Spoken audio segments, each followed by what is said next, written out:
नमस्कार सभी को। आप सभी का आपके अपने इस YouTube चैनल पर हार्दिक स्वागत है। आज हम रेट की जो आंसर की है वो प्रस्तुत करने जा रहे हैं। ये है 24 जुलाई को जो सुबह पेपर हुआ था थर्ड शिफ्ट का, उसकी आंसर की हम आपके सामने प्रस्तुत करने जा रहे हैं। तो पहले शुरू करते हैं साइकोलॉजी के क्वेश्चन।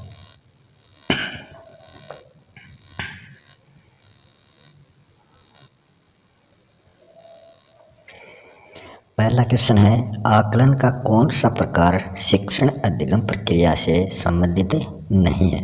तो इनमें से कौन सा जो प्रकार है वो शिक्षण अधिगम प्रक्रिया से संबंधित नहीं है, वो है उपलब्धि। बाकी सतत, नैदानिक और उपचारात्मक, ये तीनों इससे संबंधित हैं।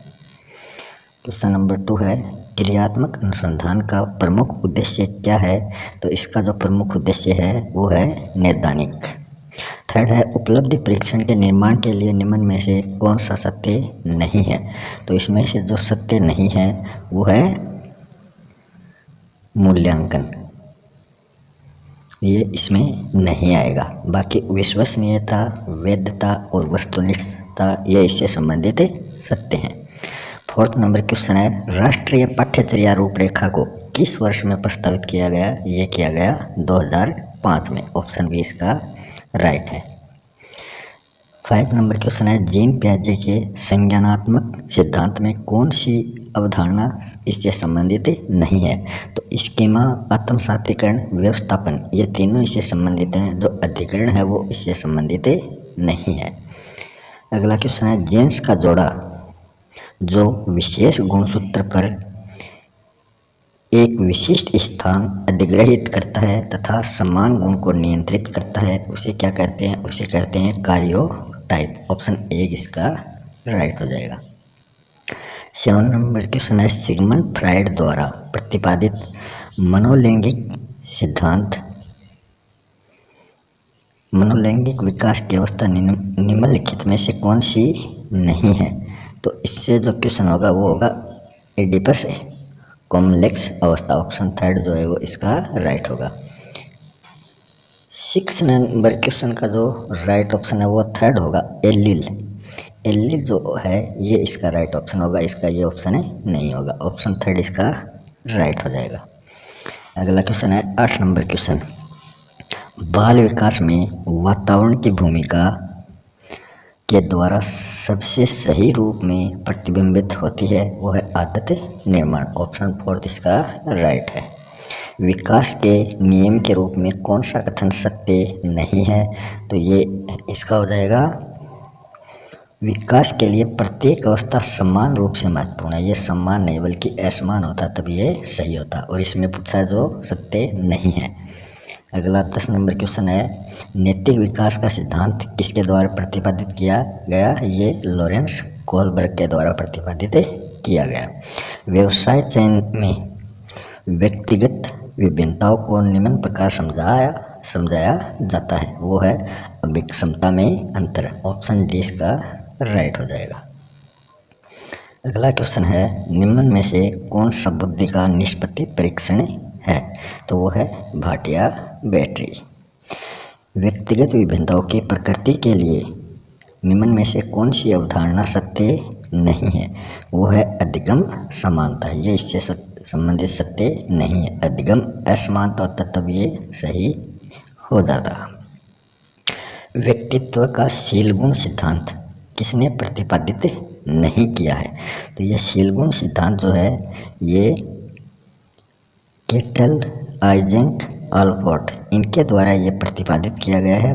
पॉल कोस्टा व रॉबर्ट मैकक्रे के द्वारा ये प्रतिपादित नहीं किया गया। कौन सा व्यक्तित्व परीक्षण निदान के लिए वैध है। वो है MMPI। ऑप्शन ए इसका राइट हो जाएगा। रॉबर्ट जे स्टर्नबर्ग द्वारा बुद्धि का कौन सा सिद्धांत प्रस्तावित किया गया। वो था त्रिआयामी सिद्धांत। ऑप्शन थर्ड इसका राइट है। अगला क्वेश्चन है, जेपी गिलफर्ड के अनुसार सृजनात्मक बालकों की विशेषता इसमें से कौन सी नहीं है। तो वो है चिंतन में समानुभूति, ये इसकी विशेषता नहीं है, बाकी सभी इसकी विशेषताएं हैं। ट्राइसोमी 21 को क्या कहा जाता है? इसको कहा जाता है डाउन संलक्षण, डाउन सिंड्रोम इसको कहा जाता है। प्रतिभाशाली बालकों की शिक्षा के लिए कौन सा उपाय प्रासंगिक नहीं है? तो इसमें जो उपाय प्रासंगिक नहीं है वह ऑप्शन नंबर 2, उपचारात्मक अध्यापन, ये इससे संबंधित नहीं है। आगे कौन सी विकृति अधिगम अक्षमता का एक प्रकार है? तो इसमें जो विकृति है वो क्रेटिनिज्म हो जाएगी, ऑप्शन 1। कुल समायोजन का कौन सा तत्व है विशेष रूप से निर्णय लेने से संबंधित है? वो है द्वंद्व, ऑप्शन डी इसका राइट हो जाएगा। 22 नंबर क्वेश्चन है, अधिगम के समस्या समाधान उपागम का जो अंतिम चरण है वो कौन सा होगा? वो होगा निष्पादन का सत्यापन करना। आगे क्वेश्चन है, समायोजन के लिए एक युक्ति के रूप में रक्षात्मक युक्तियों के प्रयोग को मौलिक रूप से किसके द्वारा प्रस्तुत किया गया? ये किया गया सिगमंड फ्राइड के द्वारा। निम्नलिखित में से कौन सा थॉर्नडाइक के सीखने के नियमों का हिस्सा नहीं है? तो थॉर्नडाइक के जो नियम हैं 3 तो मुख्य नियम थे और 5 गौण नियम थे, ये सभी सीखने के नियम हैं। इसमें जो 3 हैं मुख्य नियम वो है तत्परता का नियम, अभ्यास का नियम और प्रभाव का नियम। जो हिस्सा नहीं है वो है शास्त्रीय का नियम, ये गौण नियम में आता है। निम्न में से कौन सा कक्षा में सीखने को प्रभावित करने वाला मनोवैज्ञानिक कारक है? वो है ऑप्शन नंबर सी, अभिप्रेरणात्मक एवं संवेगात्मक अवस्था। अधिगम का अंतर्दृष्टि सिद्धांत किसके द्वारा प्रतिपादित किया गया था? ये किया गया था कोहलर के द्वारा, ऑप्शन ए इसका राइट हो जाएगा। 27 नंबर क्वेश्चन है, अभिप्रेरणात्मक चक्र के 3 महत्वपूर्ण घटक कौन कौन से हैं? आवश्यकता, अंतर्नोद और प्रोत्साहन। 28 नंबर क्वेश्चन है, निम्नलिखित में से कौन सा बाह्य अभिप्रेरण का उदाहरण है? जो हमें बाहर से प्राप्त होता है वो होता है पुरस्कार, ऑप्शन डी इसका राइट है।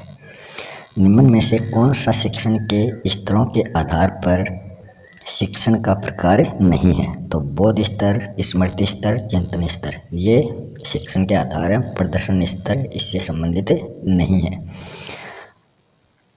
अंतिम क्वेश्चन है साइकोलॉजी का, ड्वाइन डब्ल्यू एलन के द्वारा कौन सी शिक्षण अधिगम विधि प्रयोग की गई थी? वो थी सूक्ष्म शिक्षण, ऑप्शन 1 इसका। आगे एसएसटी से संबंधित क्वेश्चन है 91 नंबर क्वेश्चन है, निम्नलिखित में से कौन सा कथन असत्य है? तो इसमें जो असत्य है वो है शनि एक आंतरिक ग्रह है। शनि जो है वो बाह्य ग्रह है। बुध, शुक्र, पृथ्वी, मंगल, ये 4 आंतरिक ग्रह हैं। जब 0 डिग्री देशांतर पर सुबह के 10 बज रहे हैं तो 15 डिग्री पूर्वी देशांतर पर कितना समय हो जाएगा? हम देखते हैं कि पूर्व की ओर जाने पर समय बढ़ता जाता है और पश्चिम की ओर जाने पर समय घटता है, तो यहाँ प्लस होगा। तो ये आपको पता है 15 डिग्री घूमेगी 1 घंटे में, 15 डिग्री घूमेगी, 15 डिग्री कितने 1 घंटे में घूमती है। तो इसमें 15 डिग्री पूछा है तो ये 10 बज रहे हैं, तो इसमें 1 घंटा जुड़ जाएगा, तो ये प्रातः 11 इसका राइट हो जाएगा। 93 नंबर क्वेश्चन है, भूप्रपट्टी के नीचे वह स्थान जहाँ भूकंप का आरंभ होता है उसे कहते हैं उद्गम केंद्र। भूकंप और ज्वालामुखी घटित होने का क्या कारण है? वो है अंतर्जनित बल, ऑप्शन ए इसका राइट हो जाएगा। अग्लुहास धारा कौन से महासागर में प्रवाहित होती है? वो होती है हिंद महासागर में। भारतीय पुरातत्व सर्वेक्षण के पहले जनरल कौन थे? तो इसमें पूछा है सबसे पहले जनरल कौन थे? वो थे अलेक्जेंडर कनिंघम। अगला क्वेश्चन है, थेरी गाथा के संबंध में कौन सा कथन सत्य है? यह सूत पिटक का हिस्सा है, सत्य है। इसमें भिक्षुणियों द्वारा रचित छंदों का संकलन किया गया है, ये भी सत्य है। यह विनय पिटक का हिस्सा है, ये गलत है। इसमें महिलाओं के सामाजिक और आध्यात्मिक अनुभवों के बारे में अंतर्दृष्टि मिलती है, ये भी सत्य है। तो 1, 2 और 4 सत्य हैं, तो ऑप्शन 20 का राइट हो जाएगा। अगला क्वेश्चन है, वर्धमान महावीर किस वंश से संबंधित थे? तो ये शाक्य वंश से संबंधित थे। 16 महाजनपदों में मगध प्रथम क्यों था? क्योंकि यहाँ खेती की उपज अच्छी थी, लोहे की खदानें थी, जंगली हाथी का उपलब्ध होना था। तो उपरोक्त सभी जो है वो राइट हो जाएगा। अगला क्वेश्चन है लोथल नामक हड़प्पाई स्थल ये कहाँ स्थित है? तो ये गुजरात में है। अगला है बेरीगादा प्राचीन भारत के कौन सी बंदरगाह का यूनानी नाम है? तो ये भरूच जो बंदरगाह है इसका यूनानी नाम है। अगला क्वेश्चन है चोल अभिलेखों में भूमि की विभिन्न कोटियों का उल्लेख मिलता है, उनमें से वेलन व गाय का संबंध किससे है? वो है गैर ब्राह्मण किसान स्वामी की भूमि से। अगला क्वेश्चन है मेगस्थनीज ने मौर्य प्रशासन में सैनिक गतिविधियों के संचालन के लिए कितनी उप समितियों का उल्लेख किया है? तो वो 6 उप समितियाँ थी और सभी में 5-5 सदस्य थे। गुप्त काल में ब्राह्मणों को जो भूमि दान दी जाती थी उसको कहा जाता था अग्रहार। ऑप्शन डी राइट है। चालुक्यों की राजधानी कौन सी थी? तो चालुक्यों की जो राजधानी थी वो थी ऐहोल।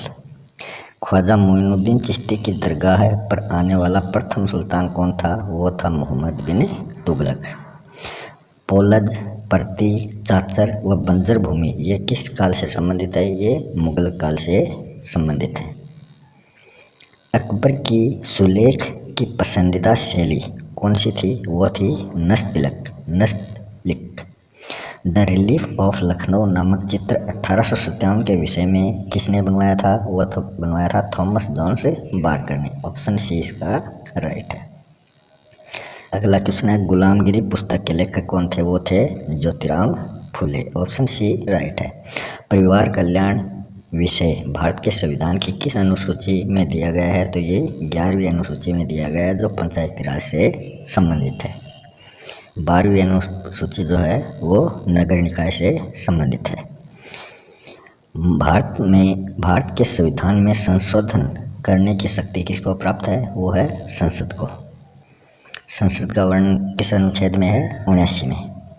भारत में विधिक सेवा दिवस कब मनाया जाता है? वो मनाया जाता है 9 नवंबर को। ऑप्शन सी इसका राइट हो जाएगा।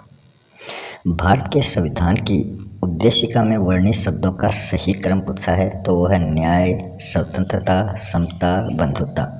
ये ऑप्शन डी इसका राइट है।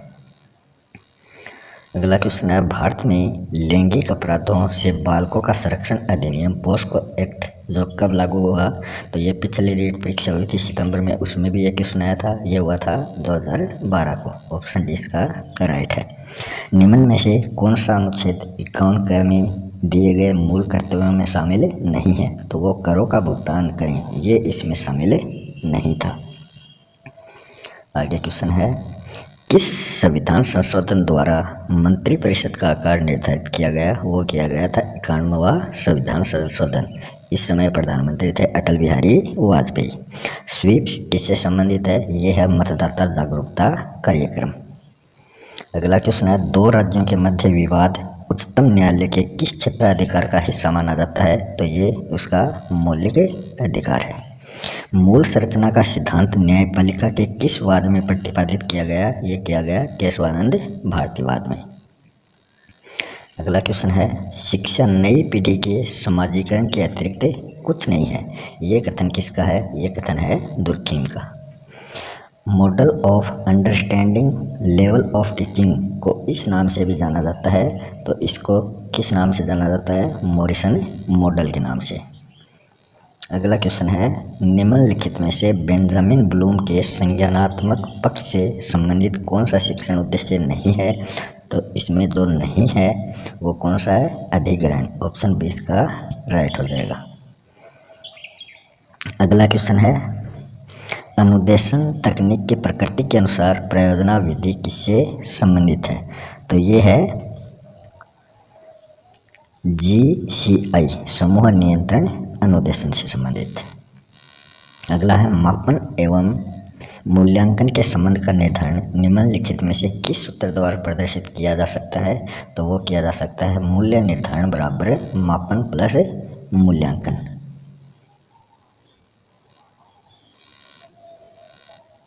अगला क्वेश्चन है निम्नलिखित में से कौन सा पद प्रयोजना विधि का भाग नहीं है? तो वो है सूचना का विश्लेषण। ऑप्शन सी इसका राइट हो जाएगा, ये इसका भाग नहीं है, बाकी तीनों इसके भाग हैं। राष्ट्रीय शिक्षा नीति 1986 के मूल्यांकन को निरंतर और व्यापक बनाने के अंतर्गत निम्न सुझाव नहीं दिया गया। तो उनमें कौन सा सुझाव नहीं दिया गया? वो है प्रश्न पत्र निर्माण में अध्यापकों को गहन प्रशिक्षण की आवश्यकता नहीं, ये इससे संबंधित नहीं है। कक्षा शिक्षण में तुलनात्मक अध्ययन के लिए उपयोगी है।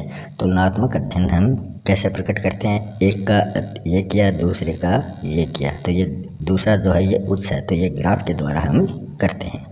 प्राचीन एवं वर्तमान काल की संस्कृति एवं लोक जीवन का छात्र प्रत्यक्ष रूप से ज्ञान प्राप्त करता है, वह स्थान है, तो वह स्थान उपरोक्त सभी हो जाएगा, सभी जगह वो इनसे ज्ञान प्राप्त कर सकता है। 130 नंबर क्वेश्चन है उत्तर भारतीय मैदान में बाढ़ निर्मित नए युवा निक्षेपों को क्या कहा जाता है? जहाँ प्रतिवर्ष बाढ़ का पानी पहुँचता है उसको वहाँ उस स्थान को खादर कहते हैं, और जहाँ कभी कभार पहुँचता है वो बांगर कहलाता है। भाबर वो होता है जो कंकड़ पत्थरों के नीचे से पानी निकलता है। तराई वो दलदली क्षेत्र होता है जहाँ कंकड़ पत्थरों से निकलकर पानी पुनः धरती पर प्रकट होता है। 131 नंबर क्वेश्चन है भारत में बहुतायत से पाए जाने वाले वन कौन से हैं? वो है उष्णकटिबंधीय पर्णपाती वन। कौन सी फसल को सुनहरा रेशा कहा जाता है? वो कहा जाता है जूट या पटसन को। धात्विक खनिज युग्म है जिसमें धातु विद्यमान होती है, तो ग्रेफाइट में धातु नहीं होती, अभ्रक में धातु नहीं होती, ये है मैग्नीज, तांबा इसका राइट हो जाएगा। विश्व में सबसे अधिक बिकने वाली कैंसर रोधी औषधि भारत के कौन से पौधे से प्राप्त होती है? वो होती है हिमालयन यव से, ऑप्शन 20 का राइट है।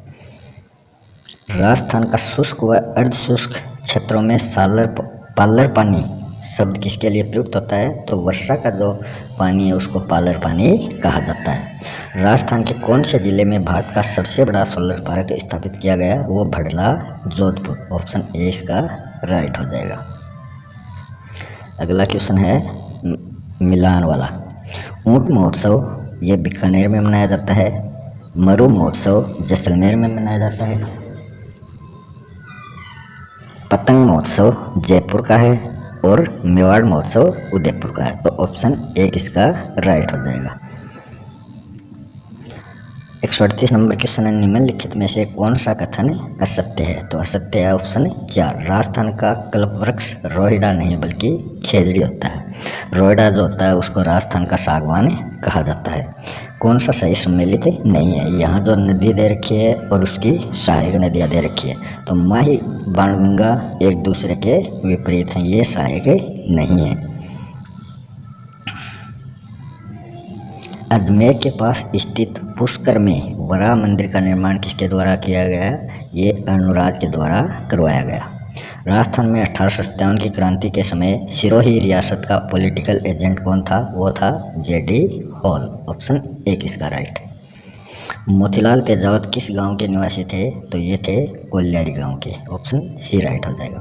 1987 का सूर्यमल मिशन पुरस्कार कन्हैयालाल सेठिया की किस साहित्यिक रचना के लिए दिया गया? वो था शबद के लिए। अगला क्वेश्चन है हाथल गांव का संबंध राजस्थान के एकीकरण में कौन सी रियासत से जुड़ा है? वो सिरोही रियासत से जुड़ा है। जो गोकुल भाई भट्ट थे वो हाथल गांव से संबंधित थे। Governor general of William Bentinck ने किस दुर्ग को दुनिया का दूसरा जिब्राल्टर कहा? वो तारागढ़ दुर्ग को दूसरा जिब्राल्टर कहा है। आदिवासियों का कुंभ राजस्थान के कौन से मेले को कहा जाता है? तो ये कहा जाता है बनेश्वर मेले को। थमन्यो, थेड्यो, आड़, ठुस्सी ये आभूषण कंठ गले में धारण किए जाते हैं। Maharaja school of arts and craft की स्थापना किस शासक के द्वारा करवाई गई? वो सवाई राम सिंह के द्वारा करवाई गई। वालर नृत्य किसके द्वारा किया गया? ये भील स्त्री और पुरुषों का संयुक्त युगल नृत्य है। अंतिम क्वेश्चन है निम्नलिखित में से किस उद्देश्य की संप्राप्ति पर विद्यार्थी किसी मानचित्र में अंकित अशुद्धियों को सही कर सकता है वो है क्रियात्मक कौशलों का विकास। इस प्रकार हमने साइकोलॉजी और एसएसटी से संबंधित क्वेश्चन कंप्लीट कर लिए हैं। मिलते हैं नेक्स्ट वीडियो में एक नए टॉपिक के साथ, तब तक के लिए धन्यवाद।